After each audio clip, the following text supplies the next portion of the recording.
We live in a world where we are more connected than ever, but we are increasingly disconnected, especially with the advent of social media. My name is Temitope Adeyemi, and I'm a brand strategist for accomplished founders. I simply help accomplished founders to turn their years of credibility into visible influence, especially with the use of social media. And today we're going to be reviewing a very solid book called Sabificate, The Power of Connectional Intelligence. This is written by Dr. Adekunbi Uraola. So I'll be taking you through the book in summary. So let's start with this. The book argues that we have confused connectivity with connection. There's a difference between connectivity and connection. We're going to be diving into that very soon. We have more access to people, but often less depth in relationship. And I think if we look at our lives today, let's start from looking at our contact. I believe that some of us have 100 contacts, some of us have as high as 500. Some people even have up to 1,000 contacts. Now, if you check your contacts, can you list out half of them as people that you have deep connection with?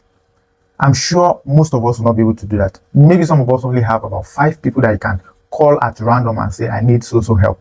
And not because you are calling because you needed you just call out of the blues. It's because you have invested also in such relationship and you believe that if they can help, they will surely show up for you. And that's exactly what we want to talk about today. Now, some of you might be thinking, so what is Sabificate? It's not supposed to be certificate. Now, certificate is the proof that you know something. Certificate is the proof that you are knowledgeable or you have expertise in one area or the other. But Sabificate is that you sabi. Sabi is a pidgin language. It's a pidgin word for you know something. Like either you know something or you know someone. So Sabificate, not certificate. And this is not to discredit what certificate is, serves its purpose. But we are talking about certificate today. Who you sabi or waiting you sabi, how it helps to help to open doors for you. And we're going to so let's look at what Sabificate is from the context of the book. Sabificate is equals to connectional intelligence. Now, I believe that you know that there are other intelligence. There is artificial intelligence, there is emotional intelligence, but this one is connectional intelligence. This is the ability to recognize hidden threats linking people, ideas, and opportunities, weaving those threads intentionally into relationships that create growth, innovation, resilience, and shared success. I know the definition seems long, but simply put, it is called connectional intelligence. How two people connect and it creates shared success for both of them. So maybe you are thinking, why do I need to listen to this review? Why do I need to read this book? Number one is that traditional networking has become shallow and transactional. I mean, I see this almost every day. Someone just reach out to you randomly, or because someone met you at a conference, they believe that now they have a relationship with you. And can I even say that we also have met some people at conferences, and because of that, we can even brag that, oh, I have somebody's contact, and or you even took a selfie with the person. Because the person allowed you to take selfie with him or her, you feel you have a relationship with the person. And because of that, you want to ask for something, either ask for help, might not even be money, might be money, you want to ask for recommendation, you have to, but really, relationship should be built, not to be transacted, for. So we collect contacts, but struggle to build trust. And trust is the bedrock of every relationship. So let's move forward. Let me give you the structure of the book. This book interviewed or has about 12 main characters, people from different backgrounds, from different ideologies, and they have risen to global stage. And there's also a bonus chapter. So each chapter features connectional reflection, voice behind the story. That's the traditional interview between the author and the character in the the character of the book. Sabificate in action, then connectional insight. So let's dive into the interesting part. Chapter 1. Chapter 1 speaks about understanding connectional intelligence and what is the core aspect. This chapter 1, the main character of chapter 1 is Pascal Decay, and he said the best currency is not the currency of dollars or pounds. It is the currency of relationship and network. And I must say that this is very true, because come to think of it, there are some things that relationships can buy for you that money might not be able to buy. There are some things that you might not be able to afford based on the money in your bank account, but because you know someone or you have a network of people, you can access such value or such goods or services. So best currency in the world is not dollar, no matter how dollar to whatever other currency or pounds, it is a currency of relationship, because relationship can speak anywhere, no matter the continent, the country, in the world, relationship can speak and can give you access to whatsoever you need. So what are the key points? And as I'm sharing these insights from the book, I'll also be sharing what I think. I've read the book, and I'll also be sharing, maybe if I have practical, there are some stories in the book that I'll be reading to us also. What are the key points in this chapter 1? Before networking was a skill, before we got to know networking as a skill, or before people started teaching networking, it was a way of life. Before social media, before internet, people were relating on a constant basis. Think about it as a family. We grew up in a family. We related with our siblings, our parents. That's connectional intelligence. I mean, before we knew what this whole networking is all about, it was humans' way of surviving. This is how humans survive. Traditional networking asks, who can help me? While Sabificate asks, how do I understand the ecosystem? And this is what people don't understand. The world as it is an ecosystem. The best way to position ourselves is to ask ourselves, how can I understand this ecosystem of human connection well enough that I can create value, trust, and meaningful possibilities more than just for myself? Because every time we create value, you will be rewarded for it. Whether or not you sell the value, there is always a reward. Every time value is created, reward is bound to happen. So Pascal DK shared a story here about his Korean trip. Pascal used money saved for his son's school fees and his wife's car to travel to Korea on a friend's insistence with no clear agenda. I mean, the parts of his wife's car, that's what got my attention, because women. That trip led to him becoming the first Nigerian elected world president of JCI. JCI is Junior Chamber International. It's one of the topmost, foremost global leadership development organization in the world, present in over 100 countries or even more. And he is the first JCI world president from Nigeria. And as of 2026, he's still the only world president from Nigeria. Can you imagine? Just because he took it upon himself to travel with his child's son school fee and his wife's the money he was supposed to buy a car for his wife, because of a friend's insistence. So what's the key lesson here? If you know 1 million people and nobody benefits, please listen. It's a waste. Yes. But if you know 10 persons and people are benefiting through them, it means you sabi.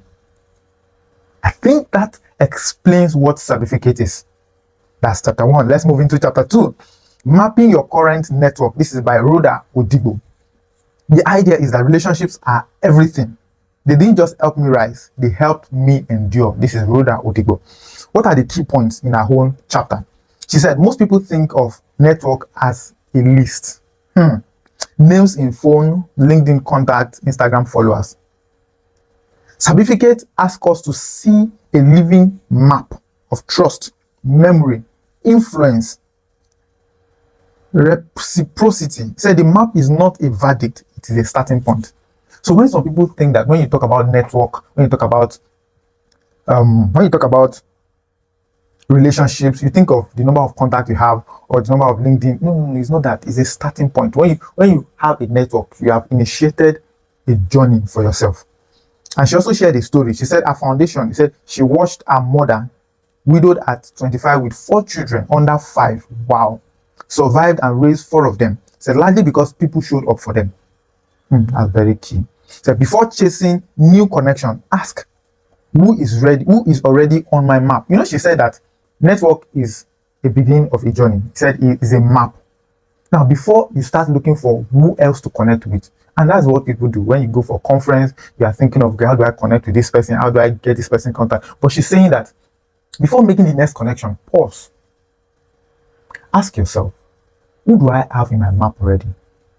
Because most times we have some people, what you are looking for, like Yoruba people will say, what you are looking for in Sokoto is already in your Sokoto. You already have people in your network, just that you don't have deep relationship with them. You are not nurturing and cultivating such or those relationships. So ask yourself, who has shaped me before? And I'm not valuing the person. Say, where have I confused familiarity with true connection? Some people, we are just familiar with them, and they have what it takes to help us get to the next level we are aspiring for. That's chapter 2. Chapter 3, emotional intelligence in networking. And this is by Abdullah at Tairo. He said, one of the things I've grown to become is this. It's okay to say no. When you really mean no, I'm very fine with it, honestly, because my conscience is very clear. He's talking about how you relate with people, saying no when that's your state, not trying to please anybody. And the key points are, the quality of our connections is shaped long before we meet anyone. Wow. The quality of our connection is shaped long before we meet anyone. That means when we talk about connectional intelligence, it's not about meeting people. It is within us. It is the state of our mind. It is what we understand. And I think this is very profound, because our understanding about something goes a long way to affect how we manage that thing, or how we manage those relationships. If we think that relationship is about transactions, about getting help, by default, that is how we live it. That is our experience. So he said, self-awareness is the beginning of wisdom. Wow. So what is the work that is required for inner work? That sounds like, what is work required for inner work? Number one, he said, self-awareness. Recognize when pride, fear, or insecurity is speaking. And this is very powerful. I think most people, when we meet people that we look up to, we try to make up for what we don't have. And that makeup come across as we being scared, either fear or pride or insecurity. You want to quickly take picture with them. You want to follow them on social media. You want to tell them about what you are doing right now. I think the relationship goes beyond just trying to appear like you are somebody. It should be a free flow of life. Because as much as you see it as a privilege meeting them, they also should see it as a privilege meeting you. Number two is authenticity. Don't perform. Just live your life. And don't struggle to meet people. And if you are doing great work, they would also be privileged to meet you. No matter where they are, they need people also. As much as you need them, they should also need you. Number three is empathy. Every person carries invisible context. I won't explain that. Regulation. Stay steady under pressure. Do not appear or come across as being pressured or trying to make something happen. Number five is boundaries. Say no without guilt. Say yes without manipulation. Let's go to chapter 4, Building Trust and Credibility. This is by Walmart Jones. He says, Sabificate is not certificate, like I said before. Sabificate is assessment. This from another angle. Sabificate is knowledge. He now put it this way. He said, I know you reach ground. Clock it. He said, I know you reach ground. That means I know you where. How many people can you say that you know them reach ground? In fact, the way to even be sure that it is true is to say it to their face, say, I know you reach ground. Then you watch the person's reaction. If the person said, true, you know me. But there are some people that if you say, I know you well, they'll look at you and say, are you sure you know me? If I show you my red color. You know how people say that, let me not show you the other side of me. That means you don't really know them. So what is the point here? So credibility is what makes brilliance believable. Recommendation is equals to someone staking their credibility on your name. I think this is very powerful. Recommendation is very, very powerful. Sometimes, even when you don't have the certification, certificates in form of recommendation can open doors for you. I mean, I can go on to really dive deep into this, but because of time, he shared his story. He said his first break. He said a friend recommended him without hesitation when someone walked into the office looking for a junior. In just one recommendation, he said, I was like 3 times over and above those who were even my seniors at the bar. That's recommendation. It happens like magic. It works like magic, rather. Key lesson. Trust is built long before decisive moment. By the time a door opens, a reputation has already walked through it. And I think this is very powerful. And this speaks to how we live our life.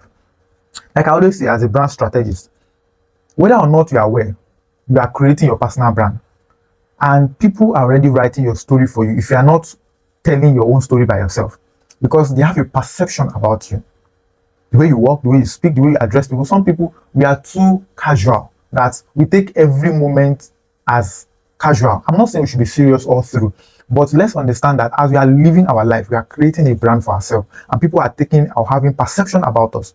So in a room where you are not present and people are talking about who can we recommend for this position, people already have a perception about you, so they judge you by such perception. And where you don't have the opportunity to lend your voice, people conclude on your behalf. Chapter 5, expanding your network strategically. This is by Adetola Akinyola. She said, if I was starting all over again, I would go deeper, not wider. Wow. She said, random access is not equal to meaningful connection. That you met people randomly. For one, I know some people, but I can't say that I have a relationship with them because really, we've only met at conferences. We've had, when people ask me, how many friends do I have? I really can't. Maybe that's me though. Let me leave myself. We are reading Sabificate, so let's focus on Sabificate. She shared a story about her mentor. She said she hesitated over an opportunity because she didn't feel ready. Her mentor said, you don't grow into readiness by hiding from responsibility. That statement shook her to her foundation. You don't grow into readiness by hiding from responsibility. Every major turning point of my life came through a person, not a title, not a platform, not even a perfect structured plan. This is from Adetola Akinyola. Chapter 6, nurturing and maintaining relationships. This is from Dr. Mikhail Ibrahim. He said, connections and networks are really, really, really important. They are like the oxygen we take and the nutrients we take through our food. Is this true? Very, very true. What are the key points? There's a difference between making a connection and maintaining one. I think most of us, what we do is we make connections, we don't maintain them. Now let's pause. Let's look at our life. What I did was that I have a note where I write out all the relationships I have from the time I can remember till now.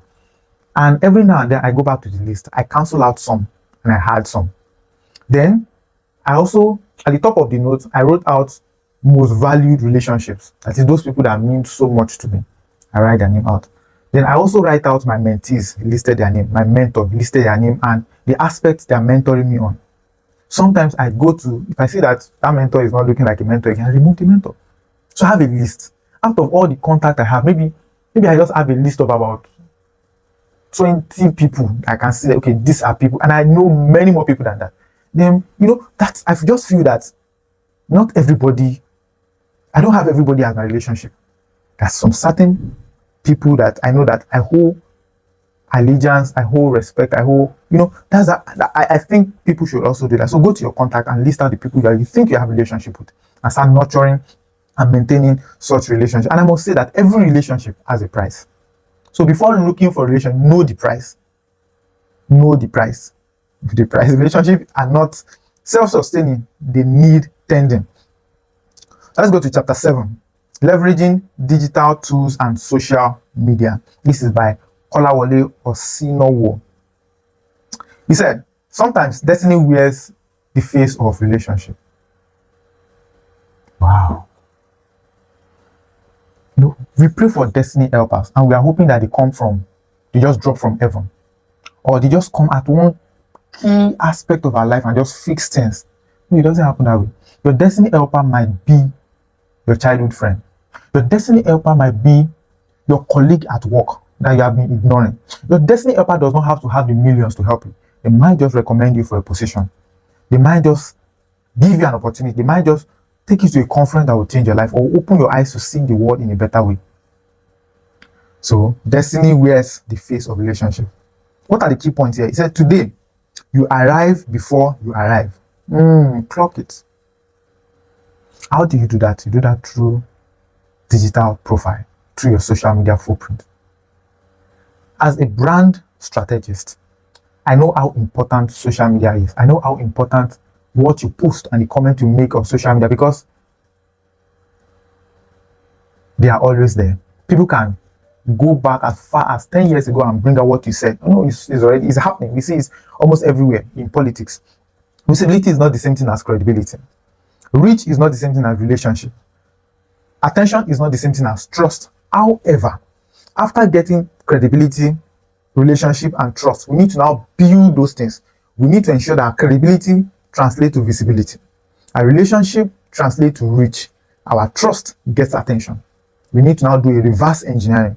Digital tools amplify trust, but they don't create it.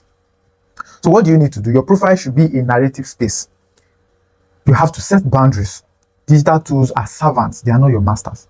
You have to be able to manage it. You have to tell yourself, when you don't, sometimes just give yourself breaks. You don't have to always be on social media. Let's go to chapter 8, networking for career development. This is by Dr. Peter Bankole. He said, trust is a currency. It is very expensive. He said you can use 50 years to build trust and destroy it with one single move. Let's leave it that way. What is your role? What are you supposed to do? No, he said career moves through people before they move through titles. Then he gave us 3 important set of people that you must have in your life. Number 1 is a coach. Number 2 is your mentor. Number 3 is your sponsor. Your coach will help you with skills. Your mentor helps you with decisions, while your sponsor fight for you in rooms you are not in. And I think at one point in our life, we need these 3 people.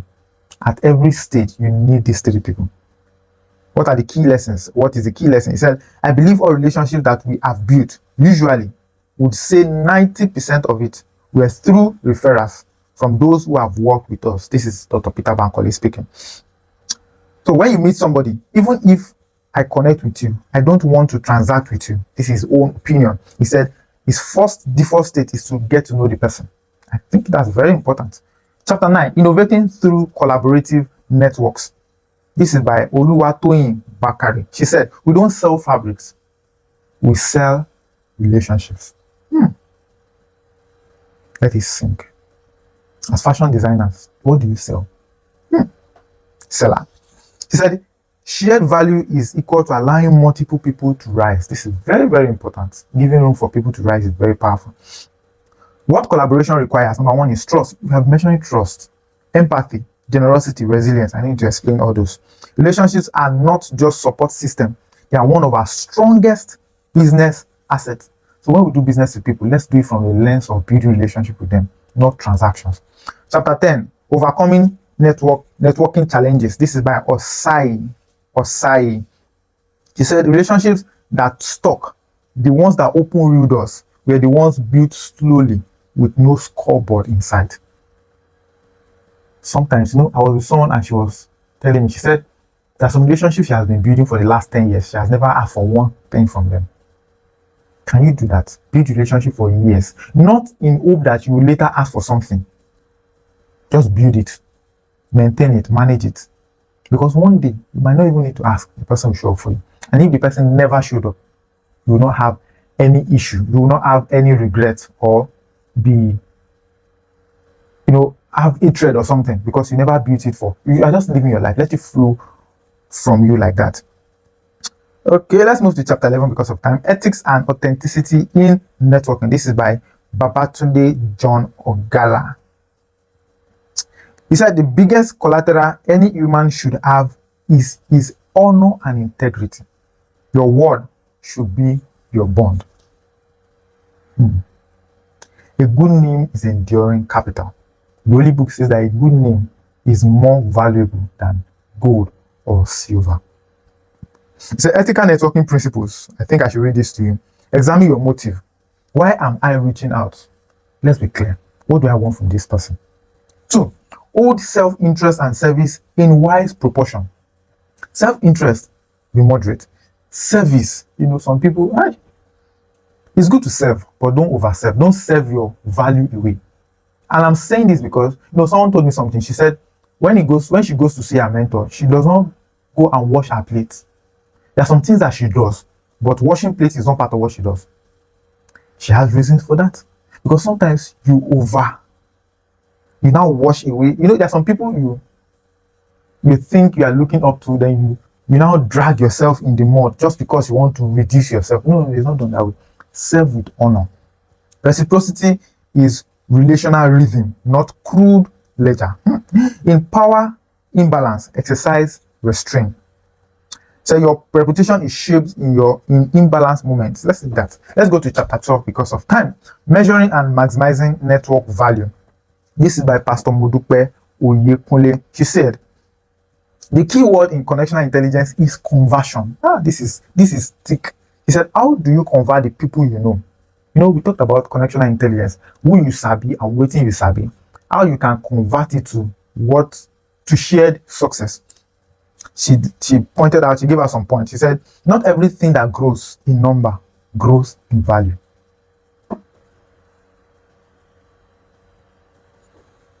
The fact that something is growing in number does not mean it's growing in value. So you have to be sure. You have to even know the value you are looking out for before you can say, oh, this thing is growing. So a crowded contact list is not equal to rich ecosystem of trust. This is very valid. Network value has layers: reach, engagement, substance, trust, influence, support. When I read this book for yourself, I mean, it's all encompassing. Seeing life as an ecosystem, not transaction, is very powerful. She gave a story of a quiet relationship. She said she met an older woman through a network committee.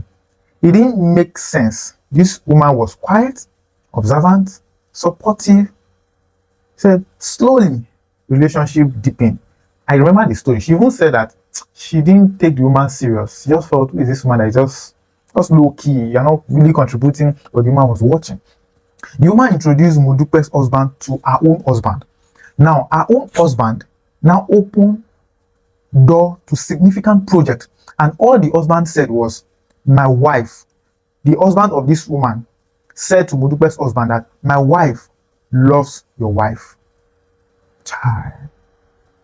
My wife loves your wife, and that was why I gave you this project. What's the key lesson? Never look down on anybody. They don't shout. They don't make noise, but you don't even know the things they control. Are there some people like that in your network? These people, they don't talk. You pass them and you don't. But if you know what they control, man. Final closing word I would give us today. The strongest networks are not the largest. The people that would help you might not be people that have lots of money or have traveled wide the world or around the world. They are the ones that remain alive in your life and in your relationship. The ones that adapt as life changes.